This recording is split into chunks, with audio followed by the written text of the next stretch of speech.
Last week I was visiting with Cassie, and she was sharing with me the people that she would be having speak at this. She shared she'd like 100 people to speak at this, because that's how important all of you are, and that's how important Dan was. But of course, it had to be narrowed down. And this next speaker, she mentioned his name. She goes, this friend of mine and good friend of Dan's, Ed Cherry, is going to be speaking. And I said, wait, Ed Cherry? And she said, yes. And I said, you mean the Ed Cherry?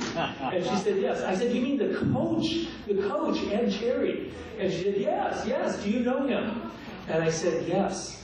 In 1975 to 1981, I taught at Spring Valley Junior High, and Ed Cherry was the PE teacher at Spring Valley Junior High. And in 1981, our lives went like this, and I have not seen him since, because I went on to the high school, and Ed went on to other stuff. But Ed is an amazing guy. Ed, come on up here while I'm talking about you.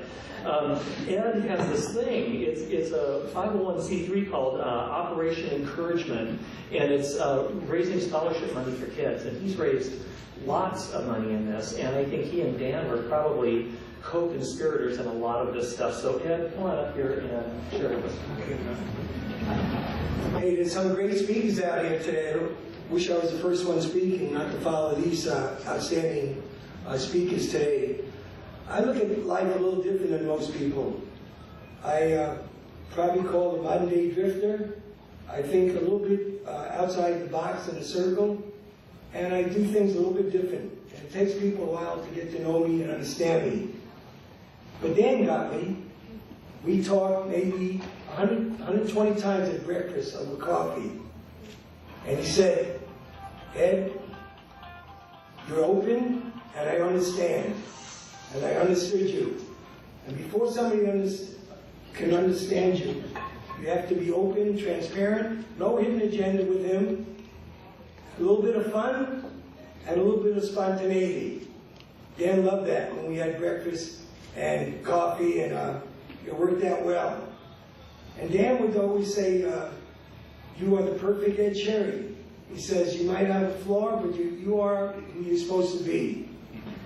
Dan encouraged me to write a book called Breaking Down Barriers, One Person at a Time. And the book came out well, and I wanted Cassie and Dan in the book as far as their great life and what they've done. Now, anything I say about Dan now, it's already been said. But I know before he passed on, I knew things were going downhill. And we had lunch with some of his friends. And I remember rubbing his shoulder and saying, Dan, get rid of that tumor and get rid of this one. And I remember telling him very quietly, Dan, do you know how many people you touched? Do you know what a difference you made? Do you know what a difference you made to me? And he just shook his head and said, thank you. I had the last words with Dan, knowing that it was close. And I wanted to mention that this celebration is not just for Dan. It's for all of us. Dan is gone. But sometimes when the phone rings in my house, I think he's calling me. And I answer the phone, hoping that it's his voice. Because we used to talk 2 or 3 times on the phone. And he always made me feel better about myself. He always gave me advice. He was like a mentor. He said, Ed, don't get married again. You're not good at it. I said, Dan, how can you say that after 5 times? I'm still searching. And then he said, whose fault was it? I said, well, 5 out of 5 was me. So I said, if I get married again, would you walk my bride down the aisle?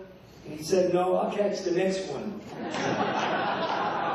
So Dan and I had a lot of fun together. And I remember Dan saying things that really struck me. He said, you connected me with a lot of people. I did open the doors for Dan, for people that I thought were terrific. And I want to just mention some of these people. I can mention everybody in this room. There's something that you have connected with him. And he would say something great and positive. But Dan always believed in charity with his wife, Cassie. And I would be the greeter sometimes to feed the homeless. And I wasn't too far away from being a homeless, so I identified with them. And Dan and Cassie, they judge each person as an individual without too much judgment, welcomed them to their church, to the synagogue, and said, welcome. That's the way they were, one person at a time, and you are part of our family. And some of the people that are here today, if you can meet these people, like I've seen them over the last 50 years, people like George and Lise Pizer, what quality people. And I would tell Dan about each person. I'd say, Dan, Cassie, here's why you didn't like Dan, George and Lise. And I'm not going to go into platitudes and tell great things about them, but identify 6 outstanding features about them. And then I go on to the next person, Marty, Janet Coyne. Not only these people had great business success, they had something in common. They were caring, humble, and in touch with reality. Dick Moore and Jane, I introduced them to Dan. Now, and Shelley Gilman and his pretty wife Nancy, they became good friends. Charity and Jamie, they were close with Dan. So I might have introduced them and left the door a little ajar. But Dan and Cassie opened the door wide, and they invited those people into their lives. And I think some of the most greatest things that happened to both parties, that they got to know each other, have fun together, and enjoy each other. So that's some of the things that I was with Dan. I was a connector.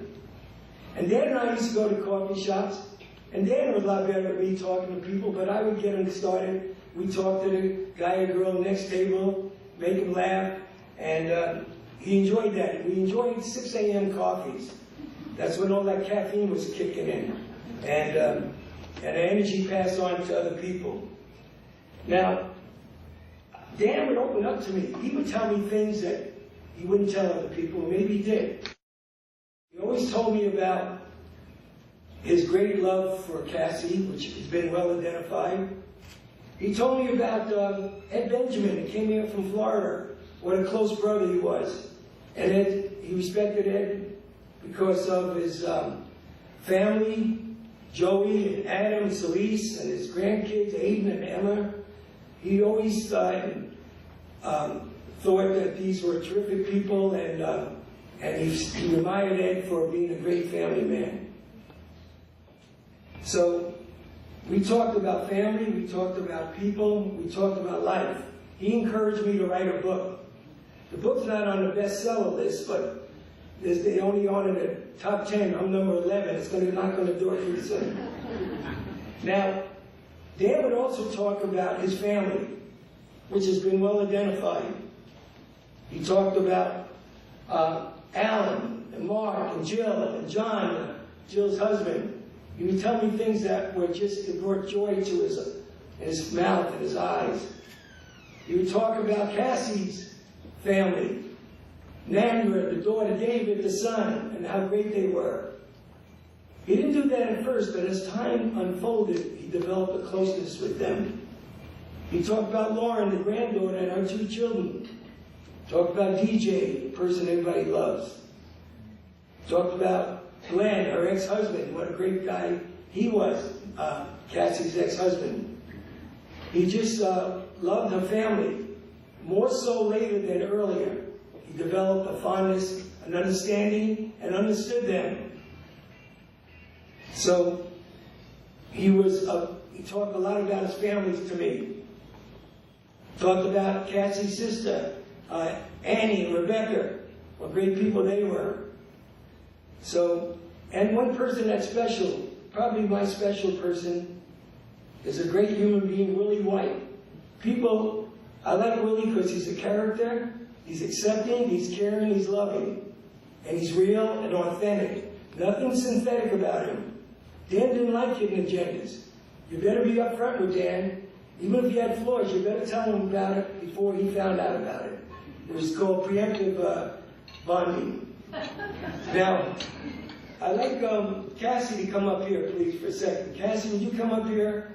I know you're probably busy, you're probably shy. But Dan, by some magical way, You can stand right down there. You're probably the only one I'm taller than, Cassie. Stand over there. Dan, if I can morph myself into Dan Weinstein, right now, if I can morph myself,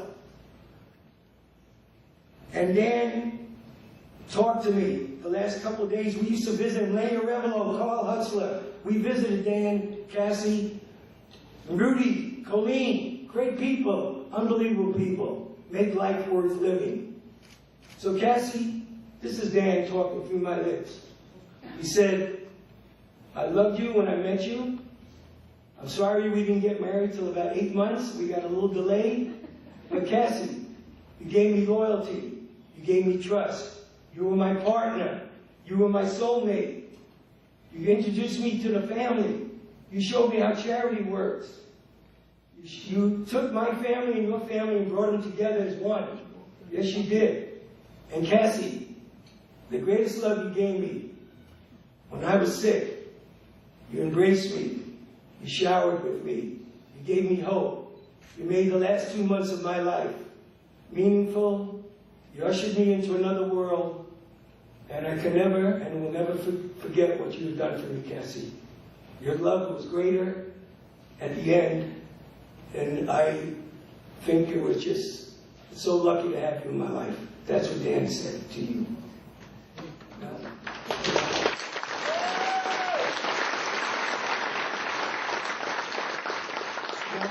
I want to wind up this talk by saying I wish I knew everybody here. The energy is so great that if all knew each other, you'd stay for days and weeks and have a seminar. Not just about Dan, but about you and about each other. I believe in the promised land. And I believe that Dan is in the promised land. And Dan would say, I'm here. The promised land is where there's no wars and no disease. The promised land is where the mountains are green with snow-capped glaciers on top, where the rivers flow smoothly, where people are not about money. It's the energy, the mojo, the caring and love that village has formed in the promised land. And I am up there, and I'm looking down at you people, my friends.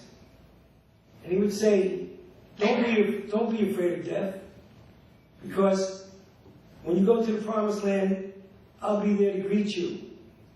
And we'll meet again, and we'll embrace again, and we'll love again, and we'll see all the loved ones that preceded us, and we'll live happily ever after. That's what Dan would say.